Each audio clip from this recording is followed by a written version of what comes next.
दोस्तों, एक सगा भाई अपनी बहन को जान से मार देता है और मरवाने वाला भी कोई और नहीं होता, खुद उसकी माँ अपने बेटे से अपनी बेटी को मरवा देती है।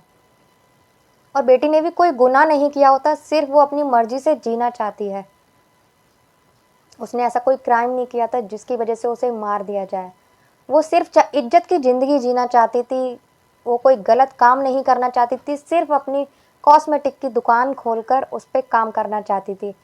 लेकिन माँ चाहती थी कि वो बार डांसर बने, बार में काम करे, बार में डांस करे, जो कि बेटी बिल्कुल भी नहीं चाहती थी।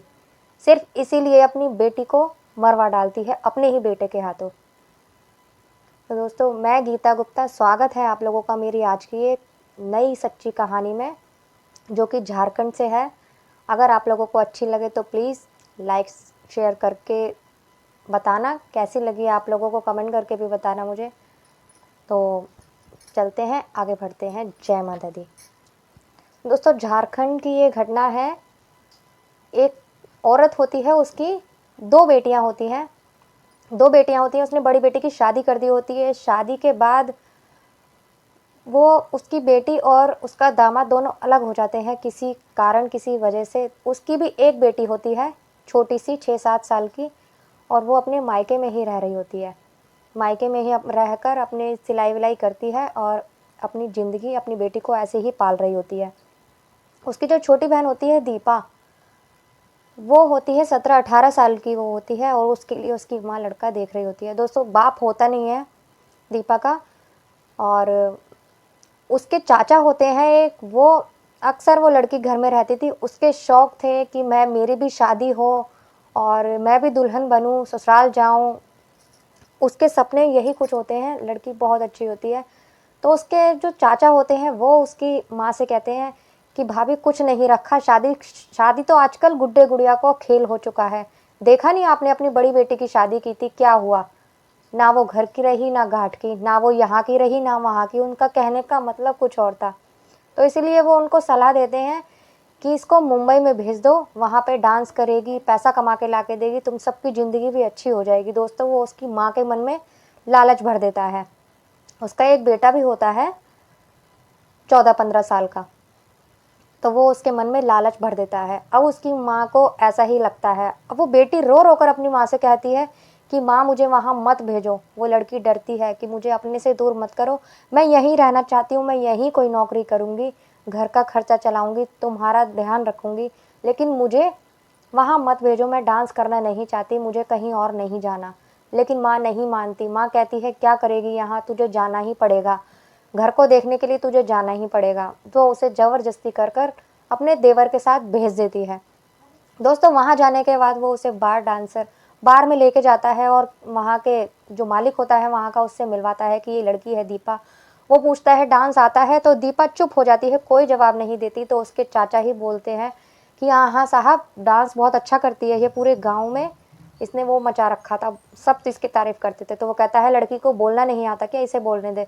तो वो हाँ में सर हिला देती है। तो वो एक लड़की को बुलाता है, उसका नाम होता है रोशनी। उससे कहता है, जा इसे अंदर लेके जाओ और यहाँ के रूल बता, कैसे डांस करते हैं, यहाँ के क्या होता है, कैसे रहना पड़ता है, इसे सब बता। जो वो रोशनी होती है वो उसे लेकर दीपा को कमरे में जाती है। जब कमरे में जाती है तो 2-3 लड़कियां और होती हैं।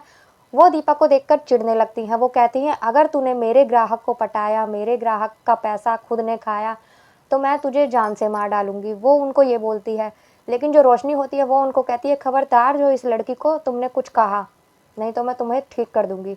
दोस्तों, वो उससे कहती है दीपा से, तू चिंता मत कर, मैं तेरे साथ हूँ और तू टेंशन मत ले, धीरे धीरे सब ठीक हो जाएगा। तो दोस्तों, वो उसे तैयार कर कर वो लेके जाती है बाहर डांस करने के लिए।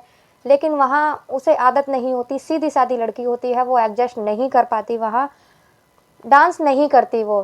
दोस्तों, वहाँ सबको अलग अलग पेटी दी गई थी कि जो जितना भी कमाएगा अपने नाम की पेटी में डालेगा। उसको भी उसके नाम की एक छोटा सा बॉक्स दिया जाता है कि तू जितना भी कमाएगी, जितना भी पैसा मिलेगा, तुझे इस बॉक्स में डालना है।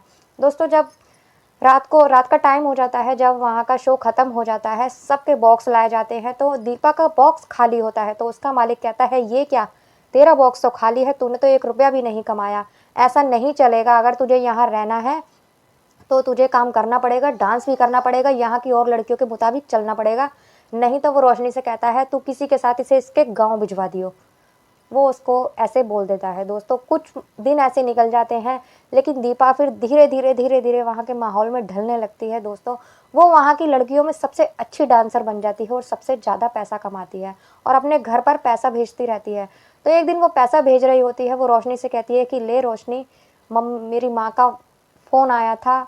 और उसकी माँ सिर्फ उससे पैसों के बारे में ही बात करती है, अपनी बेटी का हाल चाल नहीं लेती। बेटी अक्सर माँ को फ़ोन करती थी, वो उससे ढंग से बात तक नहीं करती थी, अपनी बेटी की बिल्कुल चिंता नहीं करती थी। वो घर जाने को कहती थी कि माँ मेरा होली पे दिवाली पे घर आने का मन कर रहा है, तो किसी न किसी बात पर उसे टाल देती थी कि होली पे ज़्यादा पैसा कमाएगी तो दिवाली आने वाली है, दिवाली त्यौहार होता है बड़ा, उस पर ज़्यादा पैसा कमाएगी, घर तो तू कभी भी आ जाएगी। उसे ऐसे कर कर हमेशा टाल देती थी। तो दोस्तों उसकी माँ कहती है पैसे भेजने के लिए, तो वो कहती है रोशनी ले, तू मार्केट जा रही है तो ये पैसे तू दे दियो। तो उसे सारे के सारे पैसे उसकी रोशनी के हाथ में पकड़ा देती है। तो रोशनी उसको कहती है तू पागल है क्या, अपनी आगे की ज़िंदगी के लिए हम लोगों की जो कमाई करने का टाइम होता है यही 8-10 साल का होता है। अगर तू सारी कमाई अपनी ऐसे ही अपने घर देती रहेगी तो तू क्या करेगी आगे जाके। तो उसमें से कुछ पैसे निकाल कर वो दीपा के हाथ में धर देती है और कहती है ले सेविंग कर आज से तू भी अपने लिए थोड़ी। तो दोस्तों आधे पैसे वो उसे पकड़ा देती है और आधे जाकर उसकी माँ के घर भिजवा देती है। दोस्तों ऐसे ही सिलसिला चलता रहता है। दोस्तों ये 2002 की बात है, जब दीपा वहाँ गई थी, बॉम्बे गई थी। तो 2005 में ऐसा होता है, 2005 तक 2-3 साल ऐसे ही निकलते हैं। 2005 में बॉम्बे में बार डांसर पर बैन लग चुका था कि लड़कियां डांस नहीं करेगी। 2005 में ऐसा हुआ था। तो एक दिन सो रहे होते हैं, जब सुबह सुबह आँख खुलती है दीपा की, तो न्यूज़पेपर वो लेने जाती है गेट से। जब वो न्यूज़पेपर में देखती है तो खुश हो जाती है बहुत ज़्यादा न्यूज़ पढ़ के। उसमें लिखा होता है कि बॉम्बे में बार बार डांसर में अब लड़कियां डांस नहीं करेंगी, बैन लग चुका है। तो वो खुशी के मारे उसका ठिकाना रही नहीं रहता। वो रोशनी को जगाती है कि रोशनी देख कितनी अच्छी न्यूज़ आई है कि लड़कियां अब डांस नहीं करेंगी, बार पे बैन लगा जा रहा है यहाँ पे। तो रोशनी ये सुनकर चौंक जाती है। वो कहती है और तू इस बात पर खुश हो रही है, अब हम क्या करेंगे, हम कहाँ जाएंगे, क्या काम करेंगे। तो दीपा कहती है तू इसमें अफसोस क्यों कर रही है, हमें तो बल्कि ये मौका मिला है अपनी ज़िंदगी अपने तरीके से जीने का। तू चिंता मत कर, तू मेरे साथ गाँव चलियो, हम वहीं कोई काम करेंगे और दोनों के पैसे मिलाकर वहीं काम करेंगे। तो दोस्तों ऐसा ही होता है। वो रोशनी को लेकर अपने गाँव जाती है। गाँव जाने के बाद में दोस्तों उसने धीरे धीरे 12 लाख रुपए इकट्ठे कर लिए थे और 5 लाख रुपए रोशनी के पास थे। दोनों के पैसे मिलाकर 17 लाख थे। तो दोनों यही जो सोच रहे थे कि गांव जाकर कोई काम करेंगे और अपनी ज़िंदगी अच्छे से बिताएंगे। तो दोस्तों दोनों जब घर आती हैं, जैसे ही वो गेट खोलती है तो उसकी माँ का मुंह बन जाता है। अपनी बेटी से भी सही से नहीं मिलती है, वो अपनी बड़ी बहन से भी मिलती है, अपनी भांजी से भी मिलती है, बहन की बेटी से। और जो उसकी फ्रेंड को भी अपने साथ लाई है वो नमस्ते करती है उसकी माँ को, तो मुंह भी बेकार सा बना लेती है। तो कहती है इतना कुछ मतलब बार बंद हो गए, अब तू क्या करेगी। तो वो कहती है माँ ये तो खुशी की बात है, हम जैसी लड़कियों को अब बार बार डांस नहीं करना पड़ेगा और तुम चिंता मत करो, मैंने पैसे जमा कर रहे हैं और मैं यहीं पे श्रृंगार की दुकान खोलूंगी और वहीं पे हम दोनों काम करेंगे। 12 लाख रुपए मैंने। जब वो 12 लाख का नाम सुनती है तो उसकी माँ की आंखें फट जाती हैं कि इसके पास तो इतने सारे पैसे हैं। दोस्तों वो कहती है तू चिंता मत कर, लखनऊ में मैंने एक डांस की बात की है तेरी। वो रोशनी से कहती है जब दीपा का बात हो जाएगी ना, दीपा वहाँ काम करने लगेगी तो मैं तेरी भी बात चलाऊंगी। तो दीपा कहती है कि माँ मुझे अब डांस नहीं करना है वहाँ, मैं और ये मिलकर हम दोनों वो दुकान, वहीं कोई दुकान थी मार्केट में, वो कोई बेच रहा था श्रृंगार की दुकान, तो वो उसे लेने की कहती है मैं अंकल से बात कर कर वो ले लूँगी। दोस्तों दूसरे दिन ही वो वहाँ बात करने जाती है, दुकान देखती है, उसको अच्छी लगती है दुकान, उसको अच्छी लगती है, दोनों को अच्छी लगती है और वो वहाँ से आ रहे होते हैं। दोस्तों घर पे वो नहीं पहुँचती है तो उसकी जो माँ होती है, उसका भाई और उसकी बहन वहीं पुलिस स्टेशन में जाते हैं कि हमारी बेटी घर नहीं आई है और रोशनी के साथ गई थी और अब तक नहीं आई है, ज़रूर इसी ने कुछ किया है। तो दोस्तों रोशनी को भी बुलाया जाता है। तो रोशनी कहती है कि हम दोनों रास्ते में आ रहे थे, रास्ते में से मैं अपने गाँव चली गई थी और जो रोशनी थी वो अपने घर आ रही थी, तो उसको एक लड़का मिलता है जान पहचान का। वो उससे कहता है, उसके पीछे एक लड़का पड़ा होता है, उसको छेड़ रहा होता है, तो उसकी जान पहचान का एक लड़का मिल जाता है। तो वो कहती है कि मदन कहता है उससे कि मैं तुम्हें अपने घर छोड़ दूंगा। तो दोस्तों वो ऐसे करके उसके साथ चली गई थी। दोस्तों उस लड़के को बुलाया जाता है मदन को। तो वो कहता है मैं दीपा को लेकर आ जरूर रहा था, लेकिन मेरे पापा की तबीयत खराब हो जाती है अचानक, तो मैंने उसे घर से थोड़ा-सा दूर छोड़ दिया था और मैं चला गया था अपने पापा को। चाहे तो आप हॉस्पिटल में पता कर सकते हैं कि मैं इस दिन अपने पापा को हॉस्पिटल लेकर गया था या नहीं।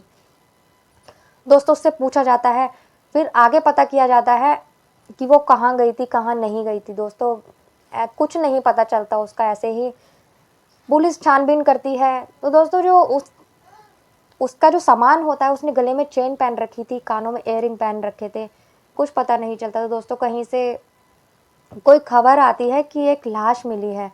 दोस्तों जब वो जाकर देखते हैं तो वो लाश दीपा की ही होती है। उसके गले में चेन और कानों में उसके जो इयररिंग होते हैं वो भी निकाल चुके होते हैं। दोस्तों ये लूटपाट का केस होता है, उसे मार दिया जाता है।